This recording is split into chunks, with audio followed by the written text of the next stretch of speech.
Tsuro paakafunga zano rekuroora, akaenda kuna sekuru vake Gudo kuti anovasuma nyaya iyi uyezve azovakumbira kuti vamuperekedze kuti aende kunoroora mukadzi wake. Sekuru Gudo vakati panguva yaanoda kuzoenda kunoroora iyi vakanga vakabatikana, saka vakaudza Tsuro kuti vaigona kumupa mwana wavo kuti amubatsire. Tsuro akabvuma zano iri asi haana kufara hake. Nechemwoyo aifunga zano rekuti azopfidzisa mwana waGudo nekuti aida kuti aende naGudo chaiye kwete mwana wake. Zuva rerwendo rakasvika. Tsuro nasekuru Gudo vadiki vakasimuka vakananga kumusha kwavatezvara vaTsuro. Sezvo rwendo rwanga rwakareba, vaviri ava vakatakura zvinhava zvine mbuva. Vakaswera havo vachifamba vachikurukura nyaya. Pavakanga vakunzwa nzara, Tsuro akarakidza sekuru Gudo vadiki zimuti raiva mhiri kwerwizi kwavaizogona havo kuzogara vachidya mbuva dzavo. Vasvika parwizi, Tsuro akaudza sekuru Gudo kuti padzira pavaiva vari paiyera, vaisafanirwa kupfuura nesadza, vaifanira kurasa sadza ravo mudziva. Iye Tsuro akangokanda kamusuva, asi Gudo mudiki akarasa sadza rake rese. Vava mhiri kwerwizi, mwana waGudo akashamisika oona Tsuro achidya rimwe sadza. Tsuro akadya sadza iri akafuratira, mwana waGudo akashamisika nechiito ichi. Vakasimudzira rwendo rwavo, vakati vafamba vakazosvika pane rumwe rukova vaziya nenyota. Tsuro akadeedzera kuti yangu chena chena. Izvi zvikashamisa mwana waGudo. Tsuro ndipo paakati iye aizomwa mvura yakachena nekuti ndiye anga atanga kudeedzera. Naizvozvo mwana waGudo akamwa mvura yanga yakavhunduka yaiva kuzasi kwerukova. Pavakasimudzira rwendo, mwana waGudo anga akatsamwa ukuwo nzara yanga yomubvunza mutupo. Vakazopfuura nepamutamba wanga uine matamba akaipa neasina. Tsuro akadeedzera kuti angu maibve. Akaudza mwana waGudo kuti achadya matamba asina kuibva, sezvo anga atangirwa naTsuro kudeedzera kuti angu maibve. Tariro yemwana waGudo yaiva pakuti aizonodya sadza kumberi kwavainonoroora.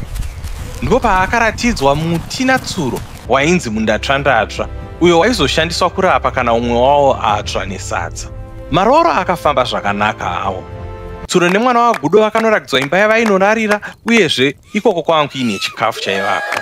Tsuro akangoti achitora musuwo wokutanga akatanga kuchema achiti ndatsva, akakumbira sekuru Gudo kuti vanomutorera mundatsva-ndatsva. Mwana waGudo akamhanya kunotema muti uyu nemurima mose. Paakadzoka akaona Tsuro onon'ona hake mazino adya chikafu chese. Mwana waGudo akarara nenzara musuwo. Mangwana vakadzokera havo kumusha. Pavakadzoka, Gudo akatsanangurirwa zvese zvanga zvaitwa naTsuro. Iyewo akafungawo zano rekuzopfidzisa Tsuro kuBheru. Zvisineiwo, Tsuro akadzoka achiti aida kuzonopedzisa kuroora, aizoda kuperekedzwa zvakare. Gudo akamuudza kuti anga akasununguka kumuperekedza. Pazuva rekuenda, vaviri ava vakatakura nhava dzavo dzembuva. Vasvika parwizi, Tsuro akataura nyaya iya yekuti havapfuure nesadza.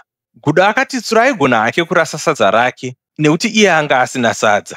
Tsuro akakanda kamusuva murwizi, asi Gudo akaswedera pedyo akaudza Tsuro kuti munhava make maive masara rimwe sadza. Gudo akabatsira Tsuro kurasa rimwe sadza. Vayambuka rwizi, Gudo akaburisa chimodho chake akadya. Tsuro akatarisa. Tsuro akatobvunza kuti kosekuru zvamunenge matodya chimodho chenyu ndakatarisa. Gudo akapindura kuti ungadai watarisa kudivi muzukuru.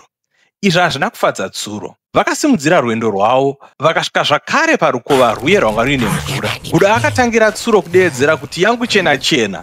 Gudo akamwa mvura chena, ukuwo Tsuro akamwawo yakavhunduka. Gudo akazoratidzwa mundatsva-ndatsva, asi akatyora kabazi Tsuro asingaone. Vakasvika kumba kwaanatezvara vaTsuro, vakakwanisa havo kupedza kuroora. Pakazouya sadza, Tsuro akaita zvake zviya zvekunyebedzera kudya. Asi Gudo akabva angoburitsa kabazi kemundatsva-ndatsva akapa Tsuro. Gudo akatora misuva yebhinya musi uyu zvekuti Tsuro hapana kana chaakadya. Pavakazodzokera kumba mune ramangwana, vaviri ava vaisataudzana. Gudo akanoudza mhuri yake zvaakanga aita kuti apfidzise Tsuro, mhuri yake ikafara kwazvo. Ukuwo Tsuro haana chaakataura kumba kwake. Ndipo pakaperera sarungano.